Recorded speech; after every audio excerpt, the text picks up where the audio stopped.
Kotak mutual fund लेकर के आया है एक नया fund Kotak global innovation fund. इसका एनएफओ पीरियड 8 जुलाई को शुरू हो रहा है और 22 जुलाई को खत्म हो रहा है। आज के इस वीडियो में हम जानेंगे इस फंड के विषय में, साथ ही साथ हम ये जानेंगे कि फंड ऑफ फंड क्या होते हैं और अभी कोटक ग्लोबल इनोवेशन फंड क्यों लेकर के आया है, और फीडर फंड और मास्टर फंड का कंसेप्ट क्या होता है, ऑफशोर फंड या इंटरनेशनल फंड किसे बोलते हैं, और वेलिंगटन ग्लोबल इन्वेस्टमेंट फंड क्या है। और ये भी जानेंगे कि कोविड सिचुएशन के बाद में ग्लोबल बिजनेस ट्रेंड में या फिर सोशियो इकोनॉमी में किस तरह के चेंजेस देखने को मिल रहे हैं और उसका हमारे बिजनेस के ऊपर क्या इफेक्ट पड़ेगा और इस फंड के ऊपर क्या इफेक्ट पड़ेगा। तो चलिए शुरू करते हैं इस वीडियो को। मेरा नाम है विनोद चौधरी और मैं फाउंडर हूं इन्वेस्टमेंट जंक्शन का। और जब हम बात कर रहे हैं ग्लोबल इनोवेशन फंड के विषय में, तो यहाँ पर मैं आपको एक चीज बताना चाहूंगा इस फंड का प्रेजेंटेशन शुरू करने से पहले कि पिछले एक साल में हमने ये देखा है कि मार्केट में तो ऑलरेडी एग्जिस्टिंग ग्लोबल फंड्स थे, जैसे फ्रैंकलिन के फंड है, पीजीआईएम के हैं, इन्वेस्को के हैं, आईसीआईसीआई प्रूडेंशियल के, डीएसपी के 4 फंड्स हैं और सुंदरम के भी फंड हैं। इसके बाद पिछले एक साल में हमने देखा कि एडलवाइस यूएस टेक्नोलॉजी फंड लेकर के आया, फिर उसके बाद से मेरे ने फैंग प्लस फंड लेकर के आया, फिर एसबीआई का इंटरनेशनल एक्सेस फंड आया, फिर उसके बाद से इन्वेस्को का ग्लोबल कंज्यूमर ट्रेंड फंड आया, फिर मेरे का भी एक्सिस का ग्लोबल इनोवेशन फंड अभी हाल ही में क्लोज हुआ है, और उसके बाद से कोटक ये इनोवेशन फंड लेकर के आया है। ये सारी चीजों को देख करके क्या आपको नहीं लग रहा है कि मतलब मार्केट में ये क्या हो रहा है? मतलब ऐसा लग रहा है नहीं सारुण के यहाँ कुछ तो गड़बड़ है, जरूर कोई ना कोई गड़बड़। तो आइए जानते हैं कि इनोवेशन फंड में ऐसी क्या खासियत है। जब हम बात इनोवेशन फंड की कर रहे हैं तो इसमें कुछ ऐसी कंपनी को शामिल किया जाता है जो ग्रोथ को ड्राइव कर रही है और इनोवेशन के जरिए अपने ग्रोथ को ड्राइव कर रही है, और वो अपने भविष्य को और अपने ग्रोथ को वो खुद अपने हाथों से लिख रही है। ऐसी कंपनियों को जो है वो ग्लोबल इनोवेशन फंड में शामिल किया जा रहा है। ये कंपनियां कैसे टेक्नोलॉजी के थ्रू अपने ट्रेंड को शिफ्ट कर रही हैं, ये एक नया प्रोसेस सेट कर रही है, नया प्रोडक्ट लाइन सेट कर रही है, बिजनेस का एक नया मॉडल सेट कर रही है और एक मिसाल साबित कर रही है और टोटल इंडस्ट्री में एक डिस्ट्रप्शन क्रिएट करने की कोशिश कर रही है। ये इस तरह की कंपनीज हैं। तो एक चीज यहां पे दिखलाया गया है कि 50 मिलियन सब्सक्राइबर का एक बेंचमार्क सेट किया गया है कि हिस्टोरिकली जो भी इनोवेशन आज तक इतिहास में हुए हैं उनको 50 मिलियन लोगों के पास में पहुंचने में कितना वक्त लगा। अगर हम बात करें इलेक्ट्रिसिटी की, तो इलेक्ट्रिसिटी को लगभग 46.5 साल लगे थे 50 मिलियन घरों में पहुंचने में, टेलीफोन को 35 साल लगे थे और रेडियो को 31.5 साल लगे थे 50 मिलियन घरों में पहुंचने के लिए। वहीं पे टेलीविजन को 22 साल, पर्सनल कंप्यूटर को 14 साल, मोबाइल फोन को 12 साल, इंटरनेट को 7 साल और स्मार्टफोन को 4 साल लगे थे। आज से लगभग 4-5 साल पहले पोकेमोन गो बोल करके एक ऑगमेंटेड रियलिटी बेस्ड गेम आया जो सिर्फ एक महीने में 50 लाख लोगों तक पहुंच गया। तो ये आप देख सकते हैं कि किस पेस से जो डिस्ट्रप्शन है वो क्रिएट हो रहा है टेक्नोलॉजिकल एडवांसमेंट की वजह से, और इसकी वजह से टोटल बिजनेस का जो मॉडल है वो शिफ्ट हो रहा है ड्यू टू इनोवेशन। यहाँ पे एक चीज मैं आपको दिखाना चाहूंगा कि ग्लोबल इनोवेशन का ट्रेंड किस तरह से चेंज हो रहा है। पहले हम लोग स्टोरेज का मतलब समझते थे कि हार्ड ड्राइव, पेन ड्राइव, ये मतलब हार्ड डिस्क, ये इसी तरह के जो स्टोरेज डिवाइसेस हैं उसी में जो है वो स्टोर किया जा सकता है कोई भी डेटा को अगर स्टोर करना है तो। उसके बाद से हम लोगों ने देखा MP3 को, उसके बाद से अभी स्मार्टफोन का जमाना आ गया और यहाँ पे अब क्लाउड पे स्टोरेज की बात आ गई है, क्लाउड पे हम लोग स्टोरेज कर रहे हैं। यहाँ पे मैं एक चीज आप लोगों के साथ में शेयर करना चाहूंगा कि जब गूगल ने पहली बार ईमेल में अपना जो जीमेल है उसमें 1 GB का स्टोरेज लेकर के आया, तो बिल गेट्स, जिन्हें की टेक्नोलॉजी का मास्टर कहा जा सकता है, कि उनकी कंपनी माइक्रोसॉफ्ट जो है वो ग्लोबली टेक्नोलॉजी के लिए जानी जाती है और इसकी वजह से बिल गेट्स जो है वर्ल्ड के रिचेस्ट लोगों में आते हैं। तो उनका ये मानना था कि जो स्टोरेज है it's a commodity, it should be conserve. तो उनको बाद में ये रियलाइज हुआ है और रादर ये कह सकते हैं कि बिल गेट्स को अपने जीवन का सबसे बड़ा रिग्रेट इस बात का रहा कि वो इस चीज को क्यों नहीं समझ पाया कि क्लाउड बेस्ड स्टोरेज या फिर इस टेक्नोलॉजी के ऊपर ही उन्होंने अपने डेवलपमेंट को या अपने जो रिसर्च को क्यों नहीं शिफ्ट किया, इसका उन्हें जीवन भर रिग्रेट रह गया। तो टेक्नोलॉजी या इनोवेशन किस तरह से पूरे बिजनेस के सिनेरियो को चेंज कर सकता है, ये यहाँ पे आप देख सकते हैं। अब बात आती है कि कोविड सिचुएशन के बाद, अच्छा मैं इस स्लाइड के विषय में आपको ज्यादा बताऊं इसके पहले मैं थोड़ा सा पॉज लेना चाहूंगा और आपको ये बताना चाहूंगा कि अभी तक आपने हमारे चैनल को सब्सक्राइब नहीं किया है तो प्लीज आप सब्सक्राइब कर लीजिए। ये हमें मोटिवेट करता है, इंस्पायर करता है कि हम इस तरह के और भी वीडियो आपके लिए बनाएं ताकि हम आपके साथ में अपना नॉलेज शेयर कर सकें और आपको हम एनेबल कर सकें कि आप खुद इन्वेस्टमेंट डिसीजन ले सकें और अपना इन्वेस्टमेंट बेटर तरीके से मैनेज कर सकें। तो यहाँ पे इस स्लाइड में हम लोग देख रहे हैं कि कोविड सिचुएशन के बाद दुनिया जो है वो पूरी तरह से शिफ्ट हो रही है एक नए बिजनेस की तरफ, एक नए सोशियो इकोनॉमी की तरफ। यहाँ पे हम देख ले रहे हैं ई कॉमर्स की बात करें या फिर ऑनलाइन पावर हाउस की बात करें, हेल्थ केयर की बात करें, हम घर पे बैठ करके काम कर रहे हैं तो हम कैसे काम कर पा रहे हैं, ये सारा कुछ जो है वो इतना ड्रामेटिकली, इतना तेज रफ्तार से चेंज हुआ कि हम समझ भी नहीं पाए कि ये हम कैसे इस चीज को इतना जल्दी अडॉप्ट कर पाए। अब अगर हम मीडिया एंटरटेनमेंट की बात करें तो कोविड सिचुएशन के पहले हम लोग जो है सिनेमा घरों में जाकर के, मल्टीप्लेक्सेस में जाकर के सिनेमा देखा करते थे, मूवीज देखा करते थे। अब वो गुजरे जमाने की बात होने जा रही है। जैसे अब हमें अगर वीडियो देखना है तो हम वीडियो स्ट्रीमिंग करके मतलब नेटफ्लिक्स या फिर अमेजन पे ही देख रहे हैं और फूड डिलीवरी का जो ट्रेंड है वो काफी तेजी से आगे बढ़ रहा है और हम लोग कैश बेस्ड इकोनॉमी से ज्यादातर डिजिटल पेमेंट की तरफ मूव कर रहे हैं। और एडुकेशन की अगर बात करें तो हमारे घरों में बच्चे जो है वो 2 साल से ऑनलाइन एडुकेशन ले रहे हैं, जो कि पहले एक कह सकते हैं कि मतलब नामुमकिन जैसा चीज लग रहा था, वो अब मुमकिन हो गया है और ये हमारे जीवन का हिस्सा बन गया है।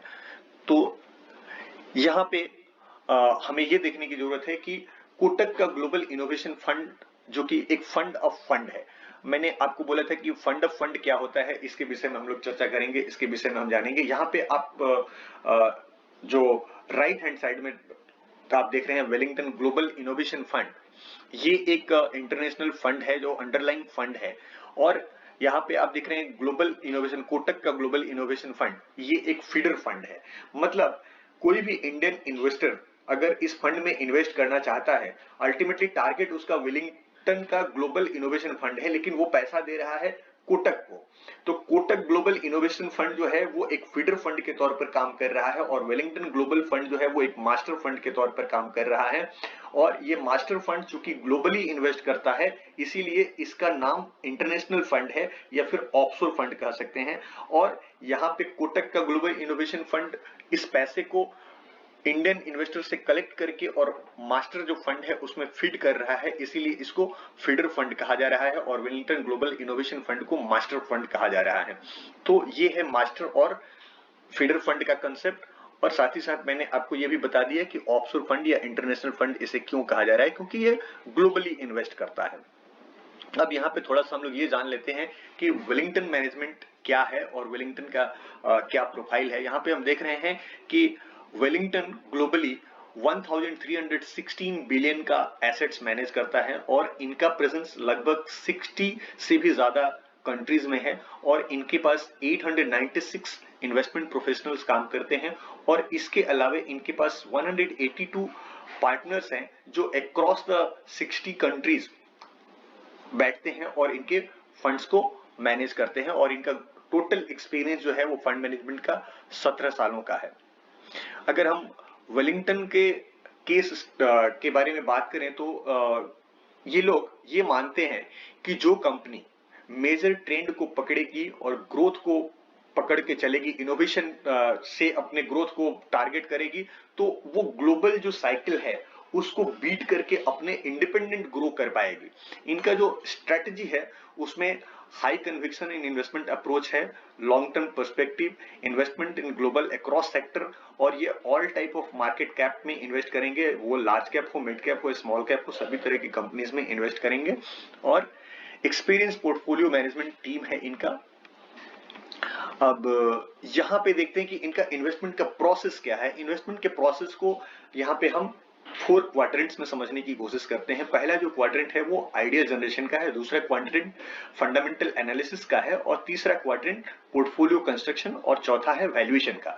अगर हम आइडिया जनरेशन की बात करते हैं तो यहाँ पे दो चीजों के ऊपर पहले फोकस किया जाएगा, वो है इनोवेशन का ड्राइविंग फैक्टर है क्या उस कंपनी के अंदर जिस कंपनी को इस पोर्टफोलियो में शामिल करना है, और दूसरा चीज कि इसका जो इनोवेशन है उस कंपनी का वो क्या बेनिफिट्स देगा ट्रेंड को, नया जो ट्रेंड सेट हो रहा है अभी इकोनॉमी में उस ट्रेंड को क्या इस इनोवेशन से बेनिफिट मिलने वाला है। तो ये बेसिक आइडिया ये रहेगा, उसके ऊपर फंडामेंटल एनालिसिस ये किया जाएगा कि मार्केट का ट्रेंड क्या है, इनोवेशन क्या है और बैरियर्स टू एंट्री क्या ये कंपनी क्रिएट कर पाएगी।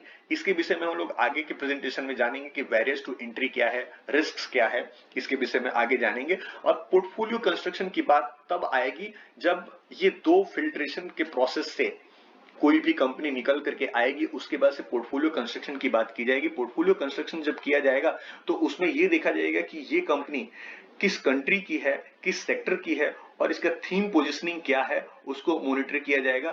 फिर उसके बाद से ये देखा जाएगा कि इसका जो कंट्रीब्यूशन टू रिस्क है और हमारा जो कन्विक्शन है इसके इनोवेशन के प्रति वो किस हद तक सही है और इसका साइज क्या है, ये सारा चीज जो है पोर्टफोलियो कंस्ट्रक्शन के पहले देखा जाएगा।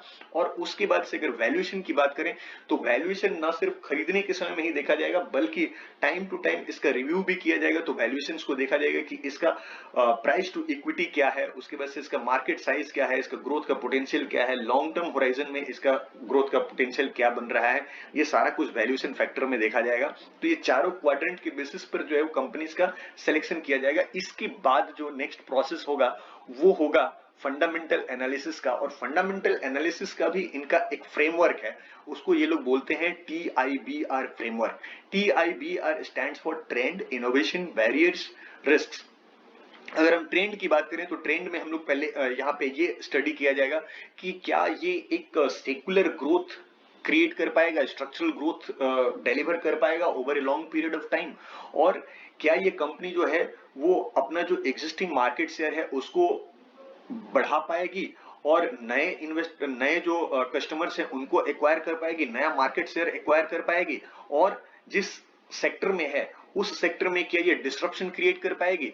और उसके बाद से इनोवेशन के इस पर देखा जाएगा कि क्या इस कंपनी के अंदर वो एबिलिटी है कि ये एक डिफरेंशिएटर बन पाए, नया बिजनेस मॉडल डेवलप कर पाए, और इसका क्वालिटी मैनेजमेंट किस तरह का है, और इंडस्ट्री में इस इनोवेशन के थ्रू क्या चेंजेस क्रिएट कर पाएगी ये कंपनी। ये सारा चीज इनोवेशन के फैक्टर में देखा जाएगा। उसके बाद बैरियर्स का जो फैक्टर है उसमें ये देखा जाएगा कि ये जो कंपनी है जिस पर्टिकुलर सेक्टर में काम कर रही है उसमें इंडस्ट्री का एनालिसिस क्या कह रहा है, और ये कॉम्पिटिटिव लैंडस्केप क्रिएट कर पा रही है नहीं, या फिर ये जिस सेक्टर में है ये क्या ऐसा एक पोजीशन रखती है जो कि मोनोपोली टाइप का सिचुएशन हो, जहां पर कि नए जो कोई भी कंपनी उस सेक्टर में इंटर करना चाहती है या उस सेगमेंट में इंटर करना चाहती है तो उसके लिए एक वो बैरियर का काम करे, वो उसे घुसने नहीं दे पाए।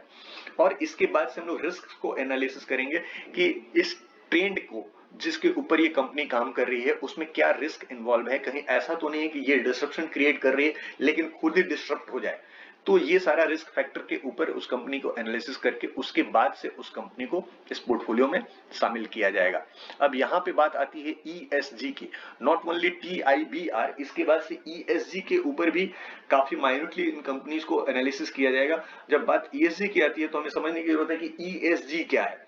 ESG, E stands for environmental empathy. Environment empathy क्या होती है कि अगर मान लीजिए कि हम किसी एनवायरमेंट में काम कर रहे हैं, किसी एक परिवेश में काम कर रहे हैं, तो वो कंपनी क्या ऐसा मैन्युफैक्चरिंग यूनिट सेट करके रखी है जहां पर कि वो ज्यादा वाटर यूज कर रही है या ज्यादा रिसोर्सेज वेस्ट कर रही है, जैसे कि वाटर पोल्यूशन क्रिएट कर रही है या फिर एयर पोल्यूशन क्रिएट कर रही है, साउंड पोल्यूशन क्रिएट कर रही है, तो वो ऐसा तो नहीं कि एनवायरमेंट को डैमेज करके अपना बिजनेस कर रही है, तो उसका स्कोरिंग जो है वो डाउन हो जाएगा। उसके बाद से नेक्स्ट आता है S stands for social responsibility. Social responsibility में ये देखा जाएगा कि क्या वो समाज के बेटरमेंट के लिए कुछ काम कर रही है, क्या वो जो एम्प्लॉइज हायर कर रही है उसमें वो डिस्क्रिमिनेशन तो नहीं कर रही है, कि जेंडर इक्वालिटी तो मेंटेन कर रही है, या जेंडर का जो रेशियो है उसको सही तरह से मैनेज कर रही है या नहीं। और लास्ट जो है वो है G. G stands for corporate governance.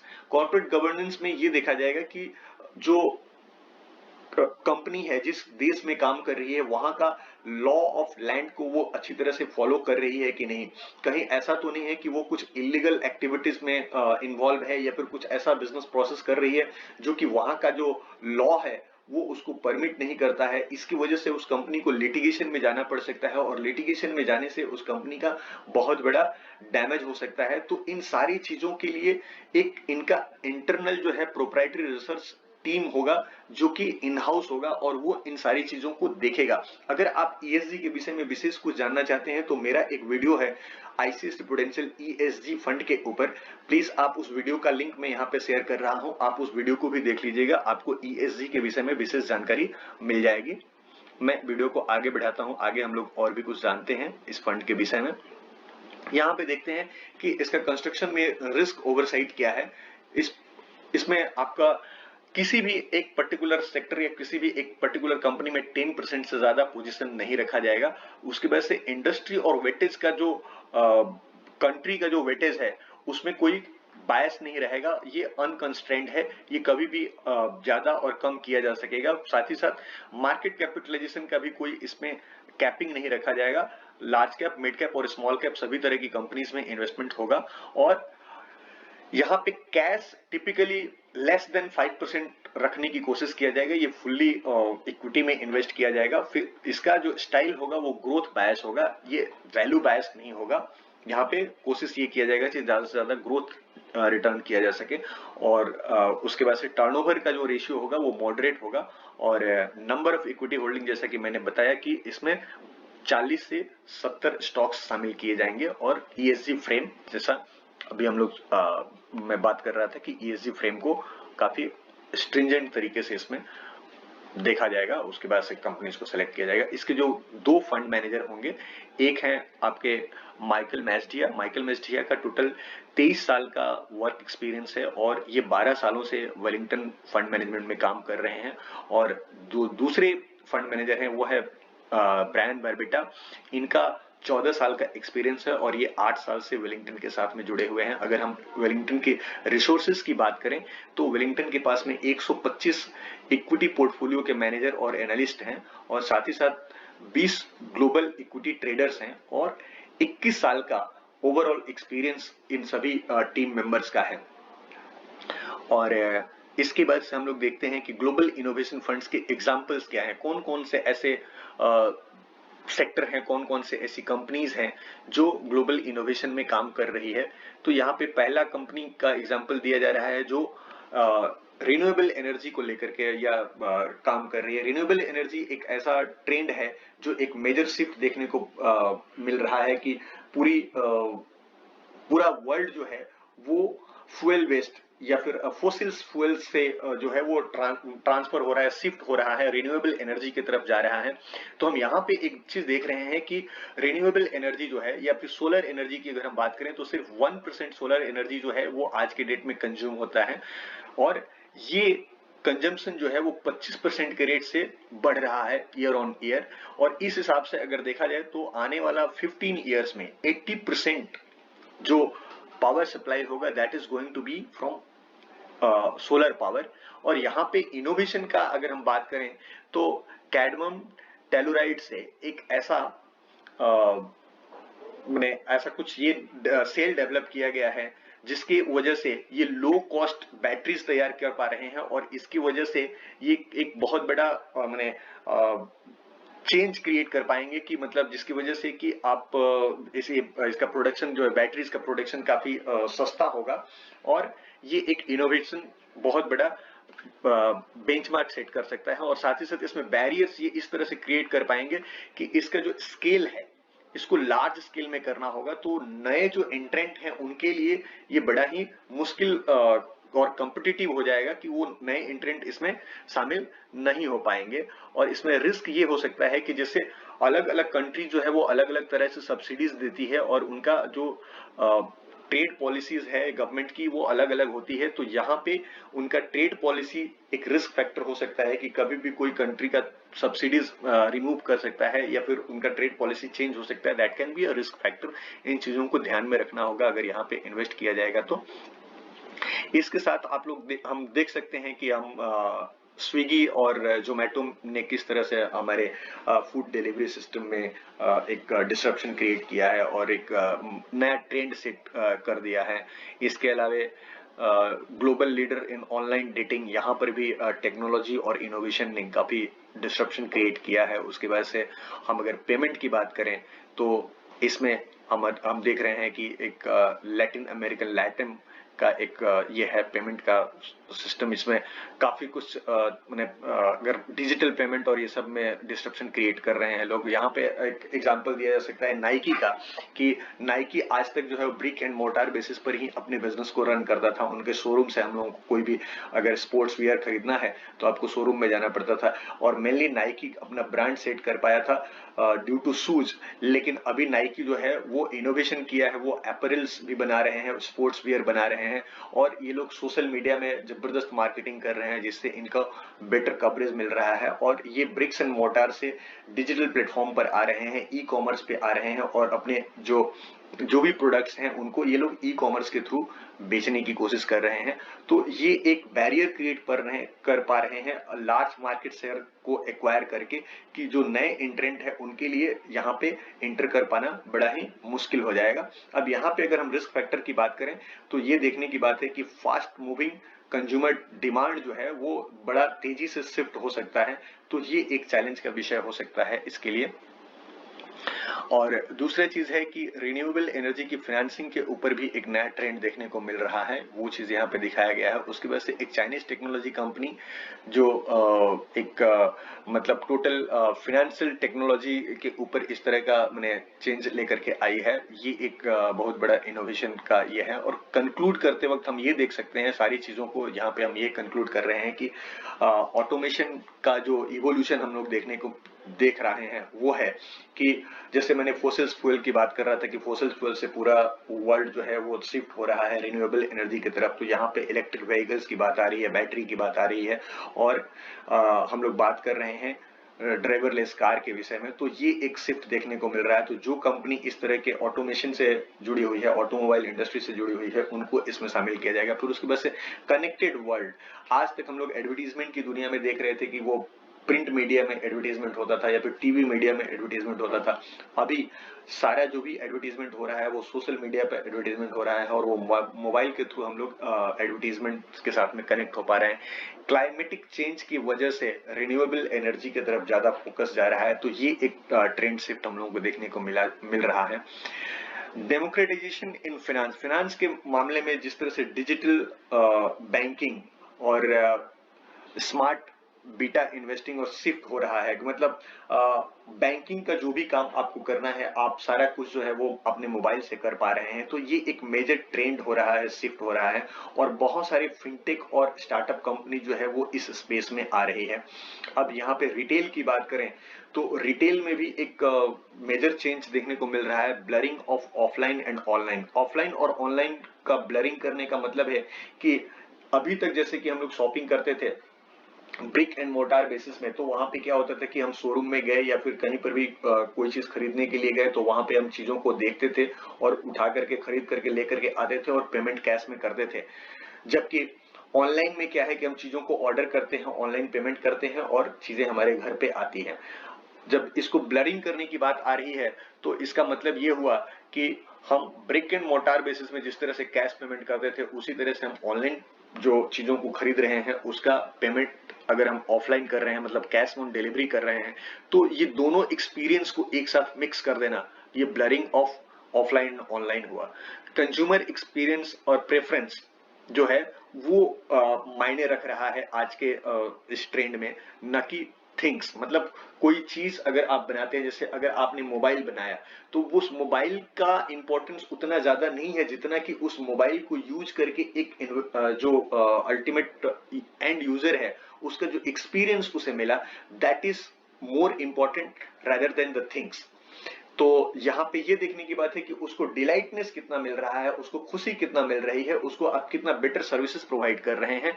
तो ये कंज्यूमर के प्रेफरेंस के ऊपर एक ट्रेंड शिफ्ट देखने को मिल रहा है। आर्टिफिशियल इंटेलिजेंस जो है वो एक मेजर ट्रेंड देखने को मिल रहा है आईटी सेक्टर में, और वो है मशीन लर्निंग और ऑटोमेशन। चीजें जो है वो आर्टिफिशियल इंटेलिजेंस से ऐसा कुछ होने जा रहा है जो कि मतलब हम सोच भी नहीं सकते थे कि कंप्यूटर हमारे लिए इतना कुछ सोच सकता है, या फिर टेक्नोलॉजी हमारे लिए इतना कुछ सोच सकती है, जस्ट लाइक ह्यूमन बीइंग। तो और हेल्थ केयर के सेक्टर में हम लोग बहुत सारे ऐसी चीजों को देखने जा रहे हैं कि मतलब कुछ रेयर डिजीज इस तरह की आ रही है, जैसे कोविड को हम लोग देख रहे हैं, इसकी तरह से और भी कई रेयर डिजीज आ रही है, और इसके ऊपर कई कंपनीज है जो रिसर्च कर रही है, इनोवेशन कर रही है, वो इस पोर्टफोलियो में शामिल हो सकती हैं। तो ये ओवरऑल कंक्लूजन रहा कि किस तरह की कंपनी जो है वो इस इनोवेशन फंड में आएंगी। और अगर हम इस पोर्टफोलियो की बात करें कि इस पोर्टफोलियो में आपको क्यों इन्वेस्टमेंट करना चाहिए, तो यहाँ पे ये चीज तीन बातें आपको बता रहा हूं कि पहला जो बात है वो पोटेंशियल रिटर्न का एनहांसमेंट ज्यादा है, क्योंकि आप डिस्ट्रप्शन का जो थीम है उसमें आप इन्वेस्ट कर रहे हैं, तो यहाँ पे पोटेंशियल ग्रोथ ज्यादा मिल सकता है। दूसरा चीज ये है कि अ सोर्स ऑफ ग्रोथ, मतलब अगर आप ऐसी कंपनीज में इन्वेस्ट कर रहे हैं जो कि अपने ग्रोथ को खुद के दम पर इंडिपेंडेंटली लिख रही हैं, मतलब अपने खुद के दम पर ग्रो कर रही हैं, बने आपका ग्लोबल जो साइकिल है उससे उनको लेना देना नहीं है, तो ये एक बहुत बड़ा फैक्टर है जिससे कि इस फंड में आपको ज्यादा रिटर्न बन सकता है। और इसके बाद है डाइवर्सिफिकेशन। अगर अगर आप डोमेस्टिक मार्केट में इन्वेस्ट करते हैं, इंडियन मार्केट में इन्वेस्ट कर रहे हैं, तो आपका जो इन्वेस्टमेंट है उसका इफेक्ट जो ग्लोबल इकोनॉमी जो डोमेस्टिक इकोनॉमी है उसका ही इफेक्ट आपके इसके ऊपर पड़ेगा। लेकिन जब आप ग्लोबली इन्वेस्ट करते हैं तो वर्ल्ड के कई कंट्रीज जो है वो अच्छा कर रही है, उस समय कई कंट्री जो है वो खराब कर सकती हैं। तो आपका जब डाइवर्सिफिकेशन ग्लोबल लेवल पे होगा तो वहां पे आपका रिस्क भी कम हो जाता है, और साथ ही साथ आपका ओवरऑल परफॉर्मेंस अच्छा आने का चांसेस रहता है। इसलिए ये एक बहुत बड़ा फैक्टर है। अब यहाँ पे हम लोग देखते हैं कि इसका जो वेलिंगटन का जो ये फंड है, जिसके ऊपर ये फंड ऑफ फंड आया है कोटक का, तो इसका परफॉर्मेंस किस तरह का है और इसका इंसेप्शन डेट कब का है। ये 2017 में आया था, और इसका फंड का एवरेज मार्केट कैपिटलाइजेशन जो है वो 365.2 बिलियन का है, और ये इसका डोमिसाइल जो है वो लक्जमबर्ग है। लक्जमबर्ग एक यूरोपियन सिटी है, और इसका जो रेगुलेटरी है, जैसे कि हमारे यहाँ इंडिया में जो सेबी है वो हमारे सिक्योरिटी एंड एक्सचेंज का जो भी मैटर होता है कैपिटल मार्केट का उसको रेगुलेट करती है, उसी तरह से यहाँ का जो रेगुलेटरी है वो है यूसीआईटीएस। यूसीआईटीएस का फुल फॉर्म है undertakings of collective investment in transferable securities. तो ये है, और यहाँ पे हम इसके परफॉर्मेंस को देखते हैं कि एक साल में इस फंड ने 39% रिटर्न दिया है, 2 साल में भी 39% का रिटर्न दिया है ईयर ऑन ईयर, और 3 साल में 25% का ईयर ऑन ईयर रिटर्न बनता है। और अगर हम कैलेंडर ईयर वाइज देखें तो 2019 में 35% का, कैलेंडर ईयर 2020 में इसने 55% का रिटर्न दिया है, और सिंस इंसेप्शन अगर हम बात करें तो इसने 27% का सीएजी रिटर्न दिया है। और सिंस इंसेप्शन अगर इसके इंडेक्स की बात करें, और इसका इंडेक्स जो है वो all country world index TRI है, इसका एवरेज परफॉर्मेंस 15.86% का है। पोर्टफोलियो के टॉप 10 होल्डिंग्स क्या है, ये बहुत आपका क्यूरियोसिटी का विषय हो सकता है कि भाई कहाँ पे इन्वेस्ट करेगा। तो यहाँ पे आप देख सकते हैं कि यहाँ पे सारे वेल नोन नाम आपको देखने को मिल रहे हैं। Amazon में इन्वेस्ट करेगा, अल्फाबेट में इन्वेस्ट करेगा, फेसबुक में इन्वेस्ट करेगा, वीजा में इन्वेस्ट करेगा, एस्ट्राजेनिका का नाम अभी न्यूज में बहुत है, जिसने कि कोविड का वैक्सीन बनाया है, और इस तरह की कंपनीज में इसका इन्वेस्टमेंट किया जाएगा।